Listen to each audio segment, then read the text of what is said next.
মাসে আলী আসগার হুজুর শিশু আলী আসগারকে শহীদ করা হয়েছিল। এই মাসে এমন কি দেখা যায় ইমাম হুসাইনকে শহীদ করা হয়েছিল। এই মাসে ইমাম মুসলিমকে শেষ করা হয়েছিল।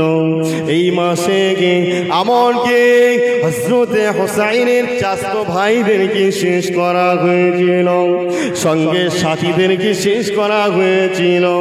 ওরে মুসলমান, যে মুআবিয়া, এই মুআবিয়া ছিলেন আমার নবীর একজন সাহাবী, আমার নবীর একজন সাহাবা।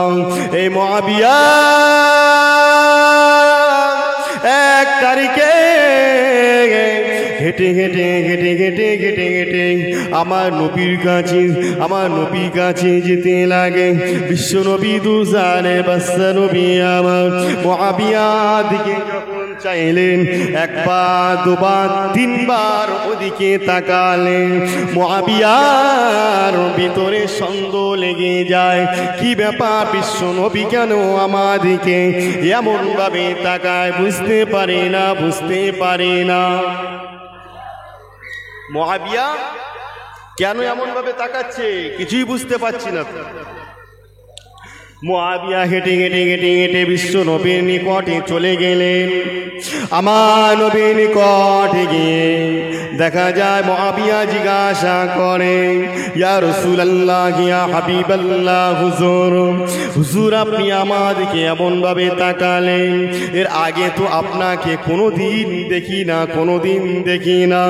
বিশ্ব নবী দুজানে বাচ্চা নবীর চোখে পানি এসে যায়। হঠাৎ বলতে লাগে, কে?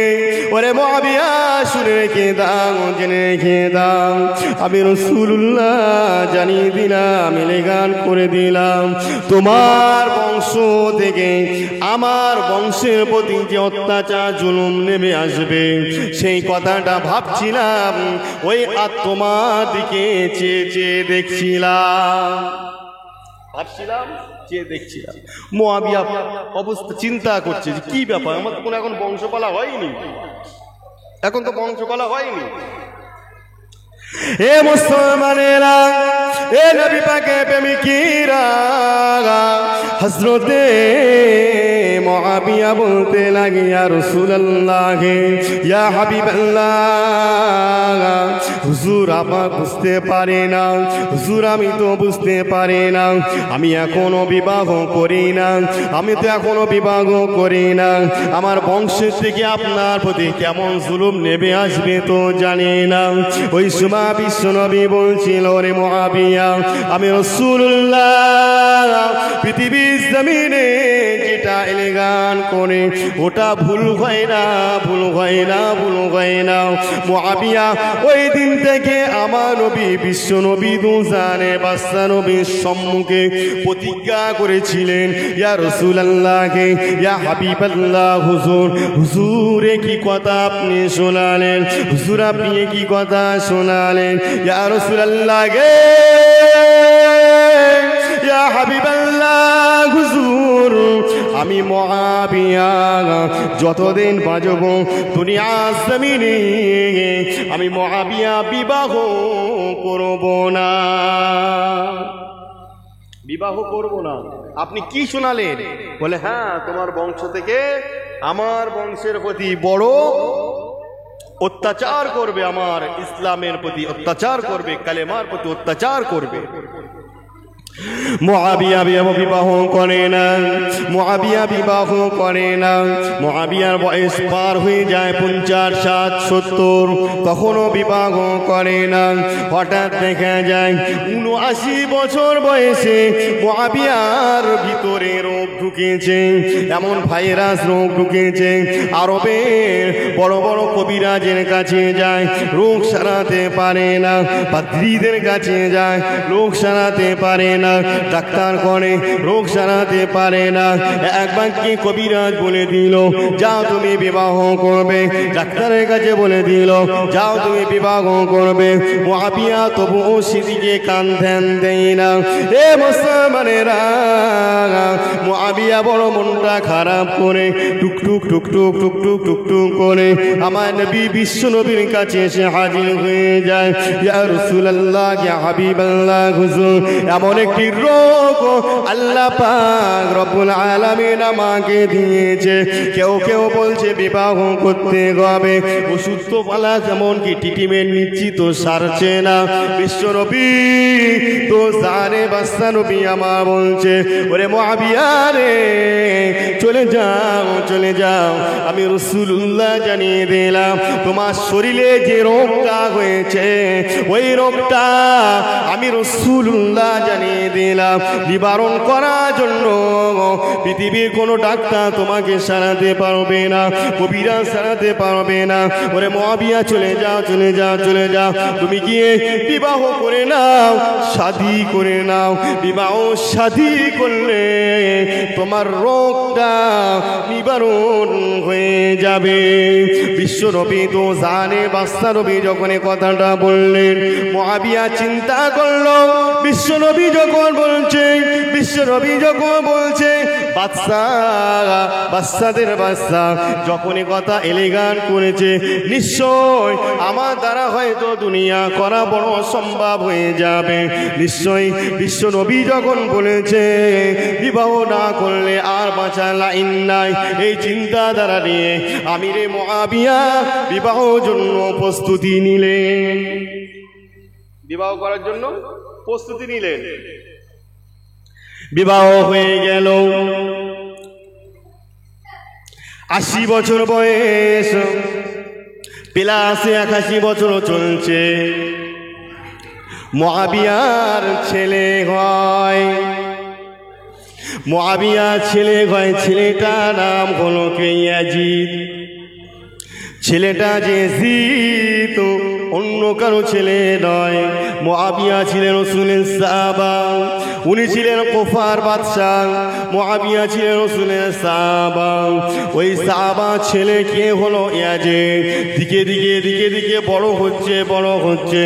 ইয়াজিদ কম বেশি বড় হয়েছে। ইয়াজিদও বিবাহ করেছে, ইয়াজিদেরও সন্তান হয়েছে। হঠাৎ মুআবিয়া ইন্তেকাল করলেন, ইন্তেকাল করলেন। মুআবিয়ার ইন্তেকালের পরে ছেলে ইয়াজিদ কি করলেন, এত ঢ্যাপনা ছিলেন, এত বদমাইশি ছিলেন, নেশায় ডুবে থাকতো, নেশায় ডুবে থাকতো, জুয়ায় ডুবে থাকতো, এমনকি দেখা যায় হারামে লিপ্ত থাকতো। মুআবিয়া ইন্তেকাল করলেন আর ইয়াজিদ মনে মনে হাসতে লাগলো, এবারে আমার পিতা ছিল বিশ্বনবী মুহাম্মদকে মানতেন, কিন্তু আমি যদি না ওই মুহাম্মাদের বংশকে ধ্বংস না করতে পারি, আমি ইয়াজিদ তো রাষ্ট্রপতি হতে পারবো না। আমাকে তোরা কোনোদিন রাষ্ট্রপিতা হিসাবে মানবে না, আমাকে নায়ক হিসাবে মানবে না। ওই কারণে ওই দিন ইয়াজিদ সিংহাসনে বসেছিল।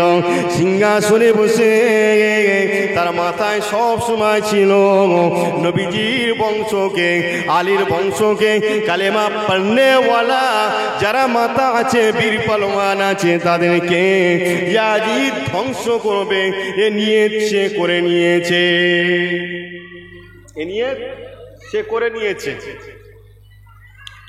ওরে মুসলমানেরা, তারও পূর্বে কি ছিল,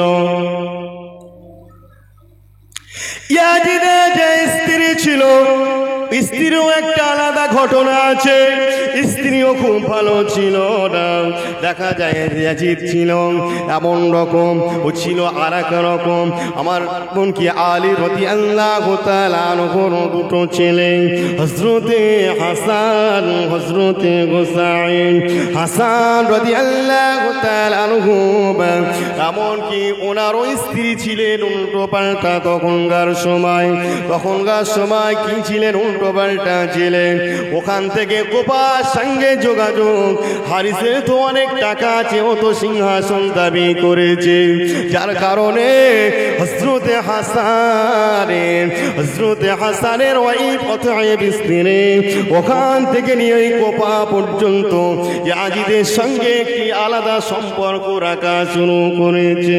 ইয়াজিদের কথা মতো, ইয়াজিদের অর্থ দিকে লোভ লালসা দিয়ে ওখান থেকে নিয়ে নিজের হাসান স্ত্রী হাসানকে জোহর পান করিয়েছিলেন। জোহর মানে কি? বিষ। কোথা থেকে কোথায় লাইন যুগছে দেখুন, কোথা থেকে কোথায় আসছে দেখুন। হাসান হুজুরকে বিষ পান করে মারা হয়েছে। একবার নয়, দুবার পান করানো হয়েছে। প্রথমবারে আল্লাহ পাক রব্বুল আলামিন যেভাবে আগাম বুঝতে পেরে ট্রিটমেন্টে বেঁচে গেছে, কিন্তু দ্বিতীয়বার শয়তানদের চক্রান্তে, কাফের বেদিনদের চক্রান্তে বিষ পয়জন খাইয়ে নিহত করা হয়েছে। ইয়াজিদের টার্গেট আছে কালেমা পড়নেওয়ালা ব্যক্তিদেরকে শেষ করে দেবে, কালেমা পড়নেওয়ালা ব্যক্তিদেরকে শেষ করে দেবে। কোপাবাসীরা এক করে চিঠি দিতে লাগে। হযরত হাসান নয়, হুসাইন হুজুরের কাছে চিঠি দিতে লাগে। একটা চিঠি নয়, দুটো চিঠি নয়, তিনটে চিঠি নয়, একের পরে চিঠি যখন 100 থেকে 500টা চিঠি হয়ে যায়, হযরত হুসাইন হুজুরের কাছে 500 চিঠি অতিক্রম হয়ে যায়। হযরত হুসাইন হুজুর রাদিয়াল্লাহু তাআলা আনহুমা চিন্তা করছে, ওই চিঠি তো লেখা আছে আমরা ইয়াজিদকে মানতে চাই না, মুআবিয়া ছিলেন, তাকে আমরা মানতাম, তিনি খুব ভালো মানুষ ছিলেন, তিনি খুব ভদ্র মানুষ ছিলেন, আমাদেরকে কোনোভাবে কষ্ট দিতেন না, কিন্তু আমরা ইয়াজিদকে চাই না, অ্যাকসেপ্ট করি না, ইয়াজিদকে আমরা মানতে চাই না, আমাদের প্রতি বড় জুলুম অত্যাচার দিচ্ছে। এরকম ভাবে চিঠি আসছে। হযরত হুসাইন হুজুর রাদিয়াল্লাহু তাআলা আনহুমা চিন্তা করলেন ইসলাম বাঁচাতে হবে, ইসলাম না বাঁচালে তো শেষ হয়ে যাবে। হযরত হুসাইন হুজুর রাদিয়াল্লাহু তাআলা আনহুমা কি করলেন, তিনার চাচতো ভাই ইমাম মুসলিমকে ডাক দিলেন, ভাই ইমাম মুসলিম এদিকে এসো, এতটা কোপাত লোকেরা মানুষেরা চিঠি দিচ্ছে, দেখো ইমাম মুসলিম গুনে দিচ্ছে, কম বেশি 500 অধিক চিঠি হয়ে গেছে। ইমাম মুসলিম বলছে, ভাই হুসাইন কি করা যাবে? হুসাইন হুজুর সেই সীমায় বলছে, ওরে মুসলিম শুনে কি দাও, আমি হুসাইন আমার তরফ থেকে তোমাকে কুফা নগরে যাওয়ার অনুমতি দিলাম।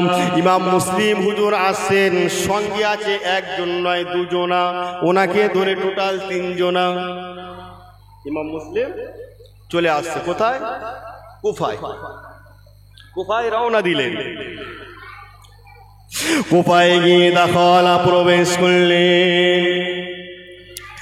এ মুসলমানেরা, কুফার মানুষেরা এত সুন্দর ব্যবহার করতে লাগে, ইমাম মুসলিম হুজুর বুঝতে পারে না। ইমাম মুসলিম হুজুরকে সুন্দর আসন দিলেন, সুন্দর জায়গা বসলেন, সুন্দর ব্যবহার করছে। ইমাম মুসলিম হুজুর বসে আছে, হঠাৎ দেখা যায় 4000 লোক হেঁটে চলে আসে। ইমাম মুসলিম হুজুরের হাতে হাত দিয়ে কালেমা পড়ে মুসলমান হয়ে গেলেন। আবার ফের চলে যায়, পরে ফের আবার 4000 ব্যক্তি এসে, তাহলে 4 4 8। ইমাম মুসলিম হুজুরের কাছে এসে হাজির। ইমাম হুজুরের হাতে এবং কি দেখা যায় হাতে হাত দিয়ে আবারও 4000 লোক এমনকি কালেমা পড়ে মুসলমান হয়ে গেলেন। ইমাম মুসলিম হুজুর বড় আনন্দিত হয়ে যায়, বড় আনন্দিত হয়ে যায়। দেখা যায় কি ইমাম মুসলিম হুজুর সঙ্গে সঙ্গে চিঠি লিখে দেয় ইমাম হুসাইন হুজুরের কাছে, হুজুর অসুবিধা নাই, অসুবিধা নাই, হুজুর আমি এসেছি, সুন্দর আমার সঙ্গে ব্যবহার করেছে, সুন্দর ঘর আমাকে দিয়েছে, আমার সঙ্গে সুন্দর ব্যবহার করেছে, সুন্দর ব্যবহার করেছে, খাওয়া দাওয়া। আমি এসে এমনকি খুব শর্ট টাইমের ভিতরে আমার হাতে একবার দুবারে এমনকি কম বেশি 8000 কালেমা পড়ে মুসলমান বেড়ে গেছে। এই কথাটা বলে লিখে দিলেন। কুফা এমনকি দেখা যায় ইমাম মুসলিম হুজুর সই করে দিয়ে ওই জিলহজ মাসের 8 তারিখে ইমাম হুসাইনের কাছে চিঠিটা দিয়ে দিলেন। কত তারিখে? 8 তারিখে দিয়েছে। ইমাম হুসাইন হুজুর খুব খুশি, তাই তো তাহলে আমার যেতে হবে, আর বসে থাকলে হবে না, ইসলামের জন্য জীবন কুরবান হয়ে যাবে, তবুও বিরাজি, আমার তো বসে থাকা আর যাবে না। এ মুসলমানেরা, এ নবী বেগে প্রেমিকেরা, কান্তি খাড়া করে শুনুন। ইমাম হুসাইন হুজুর সঙ্গে সঙ্গে ডাক দিলেন, চাচতো ভাইদেরকে ডাক দিলেন, পাড়ার ছেলেদেরকে ডাক দিলেন, কালমা পড়নেওয়ালাদেরকে ডাক দিলেন, নিজের বউ বাচ্চাদেরকে সঙ্গে নিয়ে নিলেন। ইমাম হাসানের 2 ছেলে 3টে ছেলে ভাইপোকে সঙ্গে করে নিলেন, নিজেরও 2 ছেলেকে সঙ্গে করে নিলেন। দেখা যায় হযরতে হুসাইন হুজুর এমনকি কম দেশে নিজের ব্যক্তিগত পরিবারের রক্তের সঙ্গে আত্মীয়ের সঙ্গে মিলিত এমনকি 31 থেকে 33 জন আছে। দেখা যায় সঙ্গের সাথে কালমা পড়নেওয়ালা তারাও সঙ্গে আছে। সর্বমোট মিলিয়ে 81 থেকে 82 জন সঙ্গে করে নিয়ে হযরতে ইমাম হুসাইন হুজুর কুফা দিকে রওনা দিলেন। কোন দিকে? কুফার দিকে রওনা দিলেন। সঙ্গে আছে, সঙ্গে সঙ্গে ইমাম মুসলিমকে উবাইদুল্লাহ বলে একজন ব্যক্তি ছিলেন, তিনি ওই পাশে রাজধানী এমনকি দেখা যায় রাষ্ট্র চালাতেন। তার লোকজন দ্বারা ইমাম মুসলিমকে ঘিরে ফেললেন। তার সঙ্গে ইয়েজিদের সঙ্গে কম বেশি একটা লাইন যুক্ত আছে। আটিয়ে দিলেন, যেতে নিষেধ করবে, কিভাবে বাঁচানো যাবে চিন্তা ভাবনা নিলেন। কিন্তু না না না না না, বাঁচানো তাদের গেল না। ইমাম হুসাইন ঢুকে আসছে, সঙ্গে সঙ্গে ইমাম মুসলিমকে ইয়েজিদের লোকের হাতে ধরা পড়তে হলো। ইয়েজিদ বাহিনীর হাতে যখন ইমাম মুসলিম ধরা পড়ে গেল, ইমাম মুসলিমের প্রতি জুলুম অত্যাচার নেমে আসে। হযরত ইমাম মুসলিম হুজুর এমনকি দেখা যায় উবাইদুল্লাহর কাছে গিয়ে বলছে, কাকুতি মিনতি করছে, কাকুতি মিনতি করে বলছে, আমাকে সুযোগ দেওয়া হোক, আমি মরতে রাজি আছি, তবে আমাকে একটা চিঠি লেখার সুযোগ দেওয়া হোক, কিছুটা টাইম আমাকে দেওয়া হোক। এমনকি কিছুটা টাইম দেওয়া হলো। ওই টাইমে লিখছে, ভাই হুসাইন, এ ভাই হুসাইন, খবরদার পা বাড়াবে না। কুফার কাফেরেরা চিটিং করেছে, মিথ্যাবাদী করেছে, কাজ্জাবুন, মিথ্যা বলেছে, চিটিং করেছে। এ ভাই হুসাইন আসবে না। এগুলো হলো ওদের সাজানো নাটক, এজিদের ভয়ে যে 8000 ব্যক্তি কালেমা পড়েছে তারা এখন এজিদের দলে হয়ে গেছে। একসঙ্গে পাশের বাদশার সঙ্গে যোগাযোগ করে আমাকে ধরে রেখেছে, আটক করেছে। ভাই ইমাম হোসাইন, খবরদার খবরদার খবরদার, এই কুফার ভিতরে প্রবেশ করবে না, কুফার ভিতরে প্রবেশ করবে না। এখানে আমার সঙ্গে কি করেছে? আমার সঙ্গে মুনাফিকি করেছে। সামান্য চিঠিটা পাঠানো অপেক্ষায় সঙ্গে সঙ্গে দেখা যায় ইমাম মুসলিমকে হত্যা করে দেওয়া হলো। ইমাম মুসলিমকে হত্যা করে দেওয়া হলো। ইমাম হোসাইন হুজুর তখন ঢুকে পড়লেন, ফোরাত নদীর গায়ে ঢুকে পড়লেন। সর্বদিকে এজিদ বাহিনী ছড়িয়ে আছে। ওই অবস্থায় হযরতে হোসাইন হুজুরের হাতে ওই চিঠিটা পড়ে যায়। আচ্ছা বলুন তো, জিলহজ মাসে মানে 8 তারিখে লিখছে কি? 8 তারিখে লিখছে সুন্দর, পরিবেশ ভালো।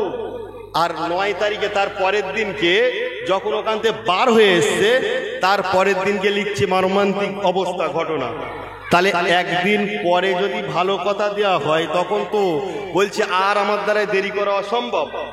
হযরতে হোসাইন হুজুর বলছে ইমাম মুসলিমের চিঠিটা পাওয়ার সাথে সাথে যে 500 চিঠি অপেক্ষা করা আমার ভুল হয়েছে, আর দেরি করা অসম্ভব।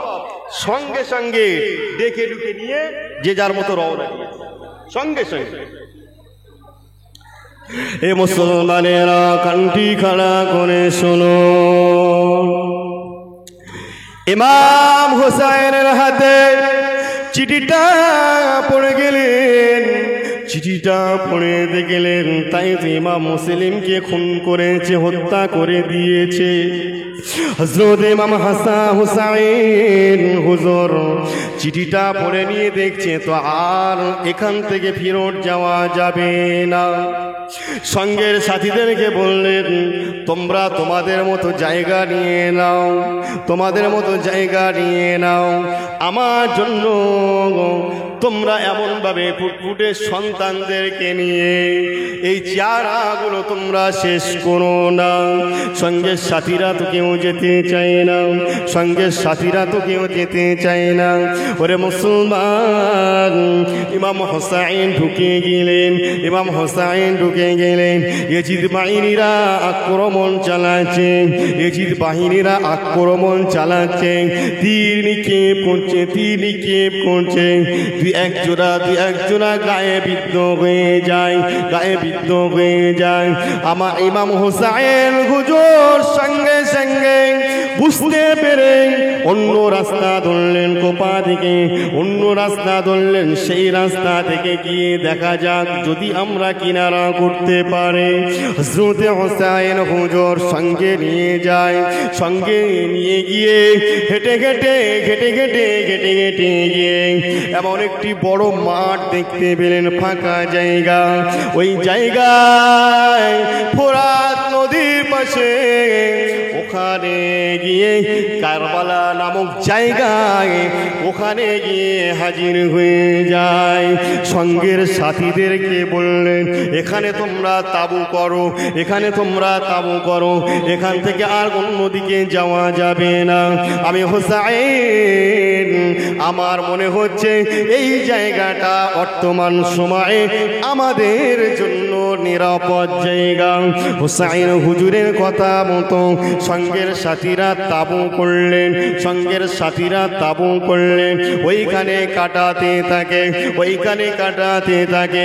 এক একটি পার হয়ে যায়, ফোরাত নদী থেকে পানি ব্যবহার করে, পানি ব্যবহার করে।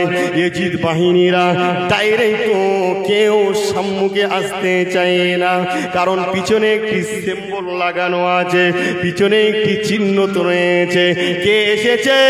হোসাইন এসেছে। হোসাইন কার বেটা? শেরে খোদার বেটা। হোসাইন কার ছেলে? শেরে খোদার ছেলে। যে শেরে খোদা বিশ্ব নবী তো জানে বাদশা নবীকে বলেছিল, ইয়া রাসূলুল্লাহ গে,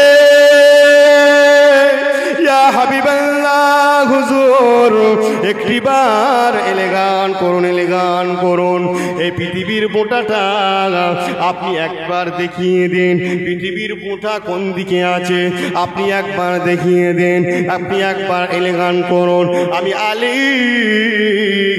ওই বোঁটাটা ধরে একবার চাগিয়ে দেখবো পৃথিবীটা কতটা ভারী।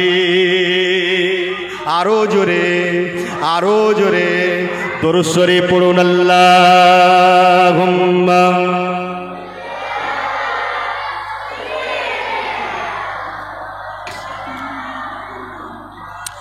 ওয়া আলা আলি সাইয়্যিদিনা।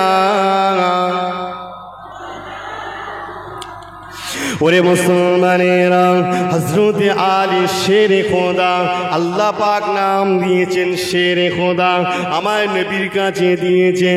বিশ্ব নবী তো জানে, বাদশা নবী আলীকে বলেছেন, ওরে আলী রে, আল্লাহ পাক রব্বুল আলামিন তোমার নাম দিয়েছে শেরে খোদা। একবার জোরে বলুন সুবহানাল্লাহ। ওরে মুসলমানেরা, এই পিছনে যে সিম্বলটা লাগানো আছে, এজিদ বাহিনীরা তো সামনাসামনি আসতে চাইছে না, পারছে না। এজিদ বাহিনীকে এমনকি এজিদ বাহিনী হিসাবে অনেক মানুষ একবার পাঠিয়েছে, অনেক মানুষ পাঠিয়ে দিয়েছে। তারা যে সম্মুখে আসবে ভয় করছে, না না না না না। এমনকি দেখা যায় এজিদের কাছে খবর চলে যায়, মানুষ ভয় করছে, যেতে চাইছে না, যেতে চাইছে না। এজিদ ওখানে বসে বলছে, ওদেরকে পানি বন্ধ করে দাও, ওদের এমনকি নদীতে যেতে হবে না। ওরা ওই যে ফোরাত নদীর পানি বয়ে বহন করে এনে খাচ্ছে, ওখানে থেকে ওরা জীবন ধারণ করছে। ওদেরকে আর পানি নিতে দেওয়া যাবে না, ওদের নদীর পানিটা বন্ধ করে দাও। কি করবে? এদিক সেদিক থেকে দেখছে, আস্তে আস্তে জব্দ করে আনছে, তীর নিয়ে বসে আছে দূরে থেকে, পানি নিতে দেওয়া যাবে না। গিয়ে একজন বলে আসতে, পানি বন্ধ করে দিয়েছে এজিদের, ওখান থেকে খবর, পানি নেওয়া যাবে না। তীর নিয়ে রেডি হয়ে আছে, যে আসতে পানি নিতে তীর নিক্ষেপ, পিঠে ঘাড়ে কাছে। ওরে মুসলমানেরা, এজিদ পানি বন্ধ করে দিয়েছে। হযরতে হুসাইন হুজুর তিনিও কি বলছে, পানি দিকে যেতে চাই না। সকলে তাঁবুর ভিতরে রয়েছে, বড়রা কম বেশি ভাবে ছিল, কিন্তু সঙ্গে ছিল একজন 6 থেকে 8 মাসের বাচ্চা। ওই 8 মাসের বাচ্চা হযরতে আলী আসগার হুজুর সঙ্গে রয়েছে। এমনকি পানি খাওয়া যাবে না, পানি যদি না মানুষ খায় তাদের শরীরটা তো শুকিয়ে যাবে। মায়ের শরীর শুকিয়ে যাচ্ছে, দুধ হচ্ছে না। হযরতে আলী আসগার হুজুরের ঠিকঠাক ভাবে খাওয়া হয় না, দুধ হচ্ছে না, দুধ পান করতে পারছে না। আলী আসগার হুজুরে পানি পিপাসা লেগে যায়, কাতায় কলিজাটা ফেটে যায়। পানি তো খেতে পায় না, পানি নিতে পারে না। বাইরে যদি যাওয়া হয় তাহলে ইহুদিদের তীর তো এসে লাগবে। এজিদ বাহিনী তো নিষেধ করে রেখেছে। হযরতে হুসাইন হুজুর হাতে করে নিলেন আলী আসগার হুজুরকে, সন্তান বাচ্চাকে নিয়ে টুকটুক করে গিয়ে ফোরাত নদীর কিনারায় চলে যায়। কিনারায় গিয়ে নিচে নেমে হাতে করে পানিটা নিয়ে বাচ্চার গালে যখন দিলেন, বাচ্চা হা করে শিশু আলী আসগার পানির পিপাসায় পানি পানি করে কাতার আগে এমনকি দেখা যায় যখনই গালে দিয়েছে সঙ্গে সঙ্গে একটি তীর নয় দুটো তীর এসে পরশ পরশ পরশ পরশ এসে হযরত আলী আসগার হুজুরের গলাতে বিদ্ধ হয়ে যায়। সকলে বলুন ইন্না লিল্লাহি ওয়া ইন্না ইলাইহি রাজিউন। হযরত হুসাইন হুজুর রাদিয়াল্লাহু তাআলা আনহু একটু দরুদ শরীফ পড়তো আল্লাহুম্মা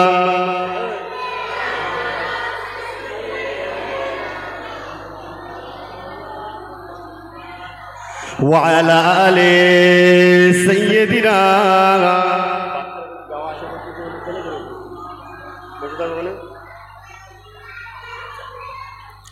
একটু ওদেরকে একটু চুপ করান তো, সেই রাস্তার দিকে যারা রয়েছে। দরুদ শরীফ আল্লাহুম্মা সাল্লি আলা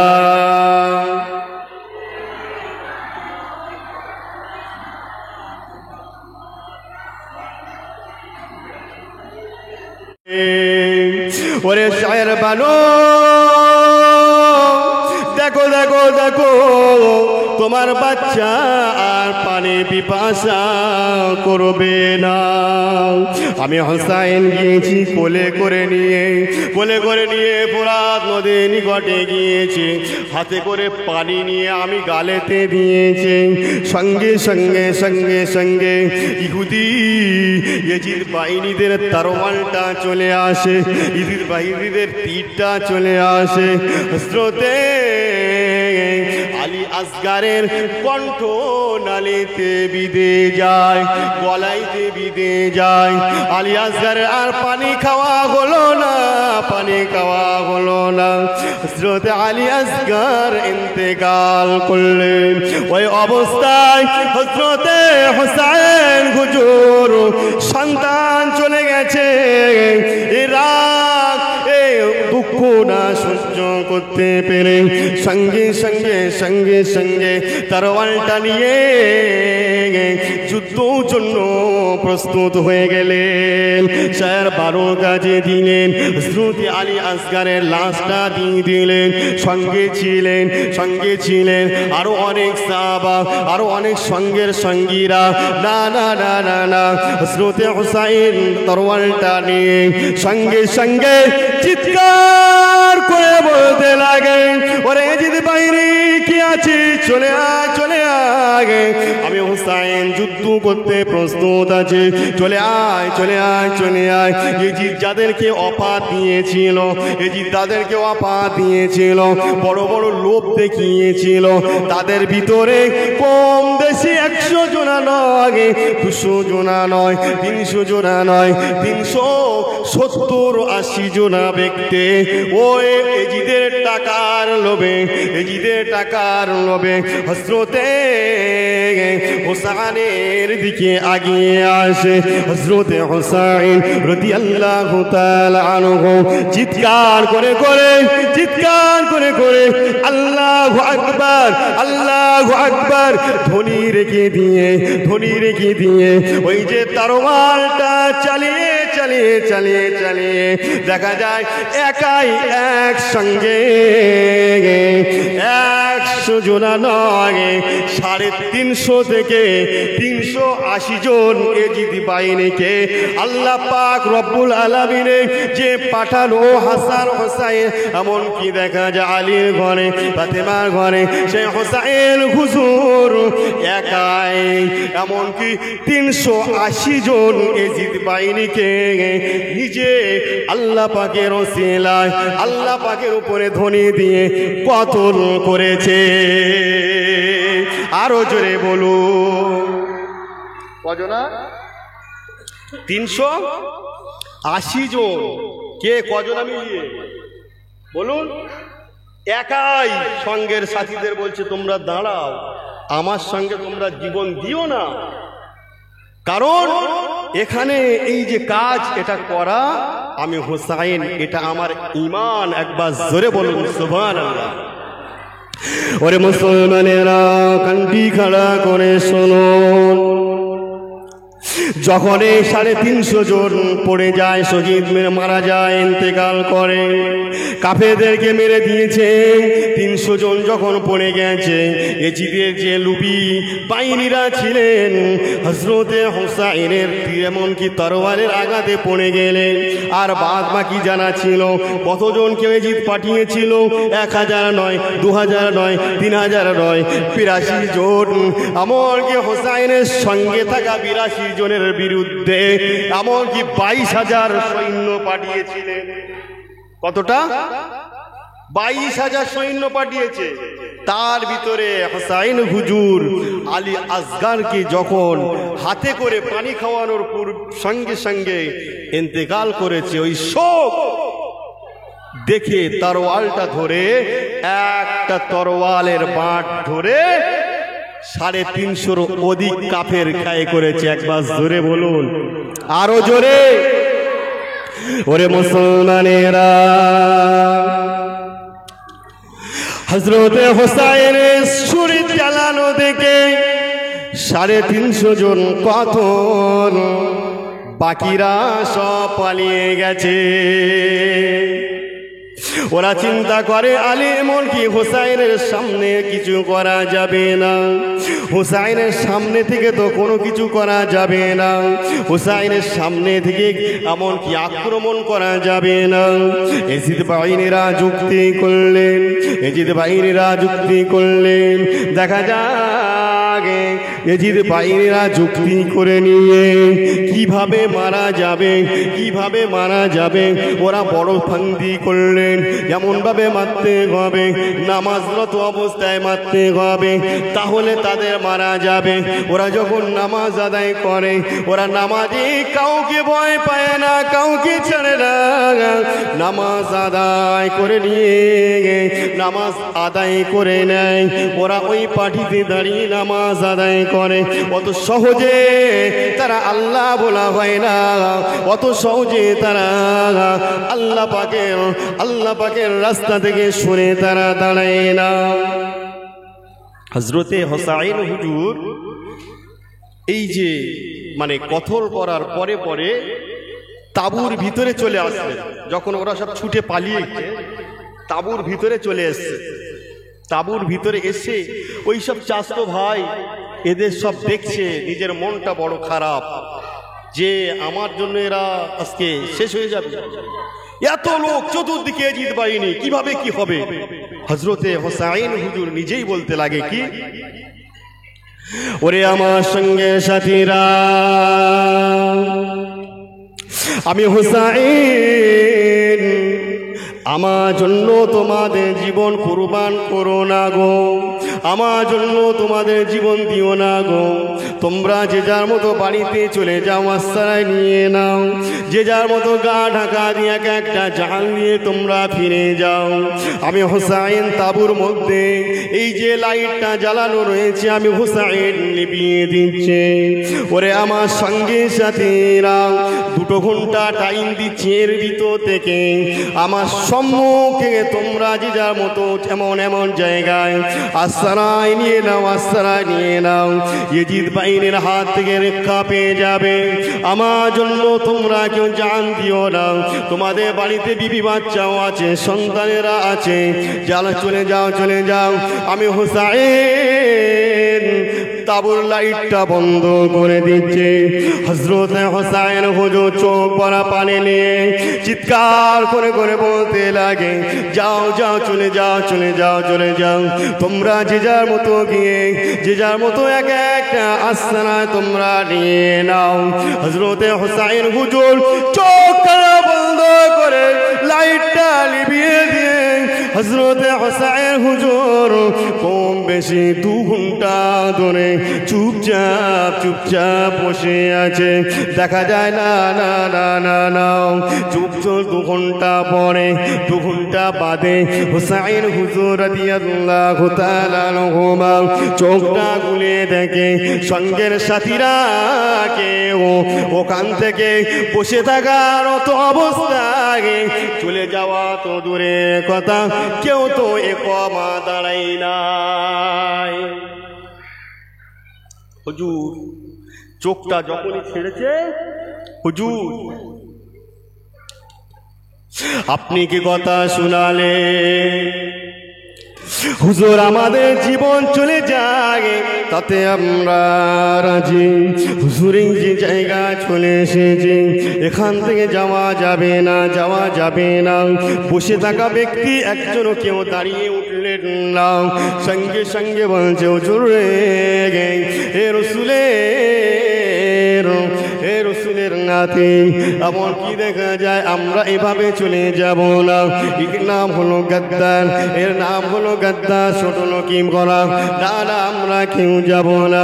ইসলামের জন্য যদি মরতে হয় এইভাবে মরব, যদি যেতে হয় এইভাবে চলে যাব। দেখা যায় এমন করতে করতে হযরতে হোসেন হুজুরের সম্মুখে তো কেউ আসতে চাই না। হঠাৎ কাফেরদের তীর বর্ষিত শুরু হয়ে গেল, যুদ্ধ শুরু হয়ে গেল। একা একা করে মারা যায়।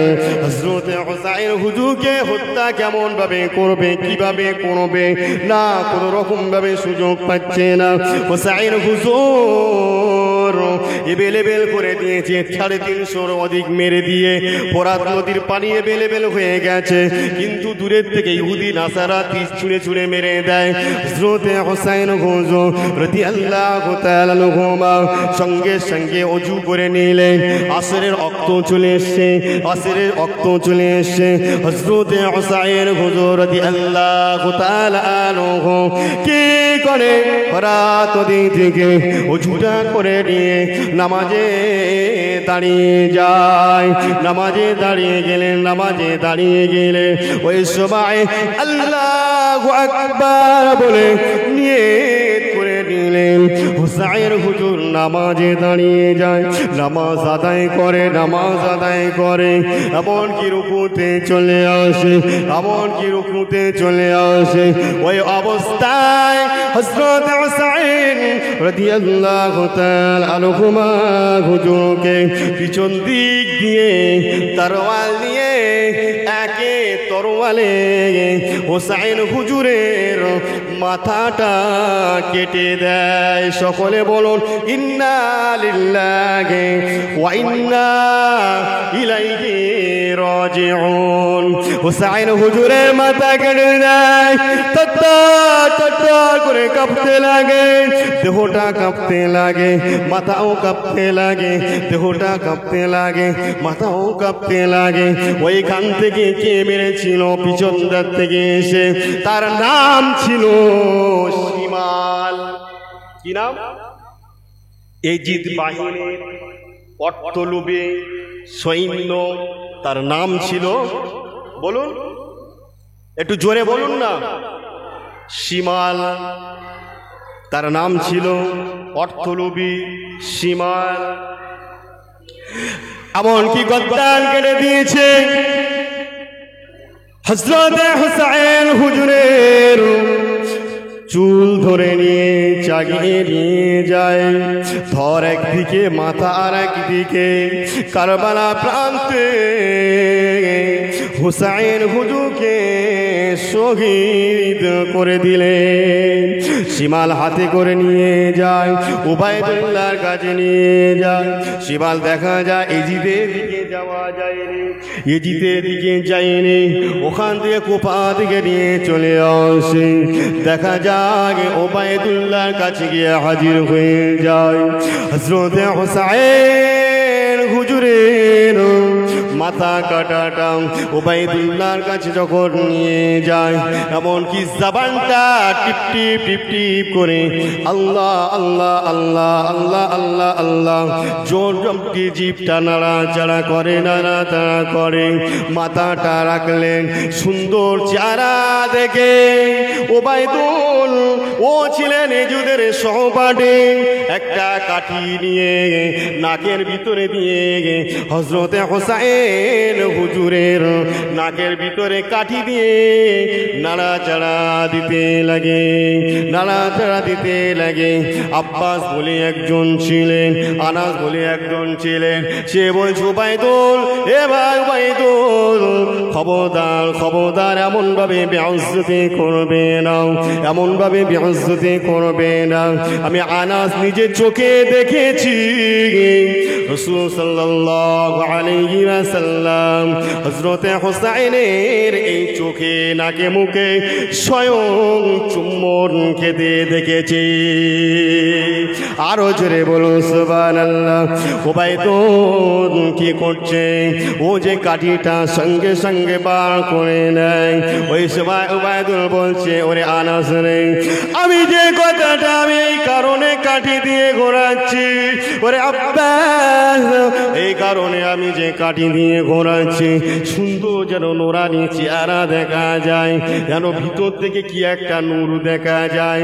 আমি এই নাকের ভিতরে কাঠিটা দিয়ে ওই জিনিসটা চেক করে দেখছি ওটা কি জিনিস।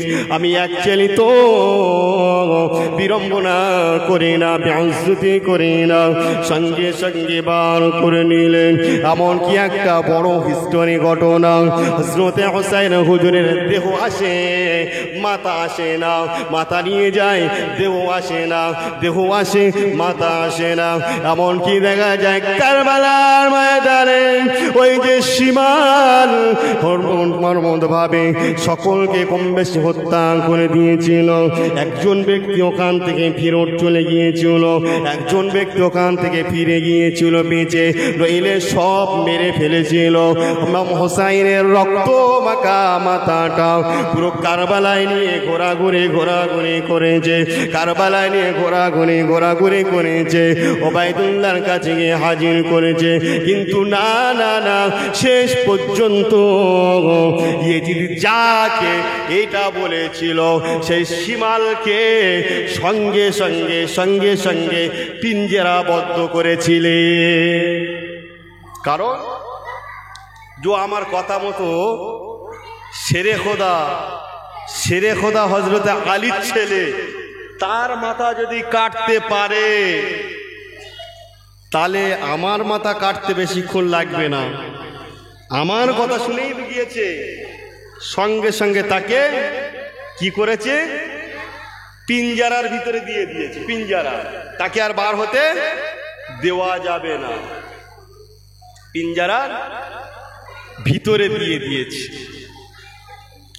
ওরে মুসলমানেরা শুনে রেখে দে,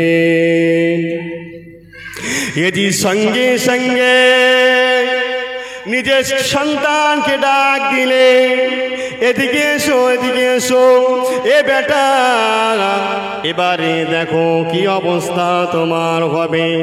তুমি একবার চেয়ে দেখো, আমি যখন দুনিয়া থেকে চলে যাব, আমার জায়গাটা তুমি পেয়ে যাবে। এজিদের ছেলে অস্বীকার করলেন, আমার ওরকম জায়গা, ওরকম আসন আমার দরকার নাই। বুঝতে পারছেন? লাস্টে কি করা হলো? ইমাম হোসাইন হুজুরকে ওই কারবালার প্রান্তে সুন্দরভাবে দাফন করেছে। একবার জোরে বলুন সুবহানাল্লাহ। তাই একটি হাদিস আপনাদের শুরুতে বলেছিলাম, বিশ্বনবী দুজানের বাদশা নবী বসে আছে।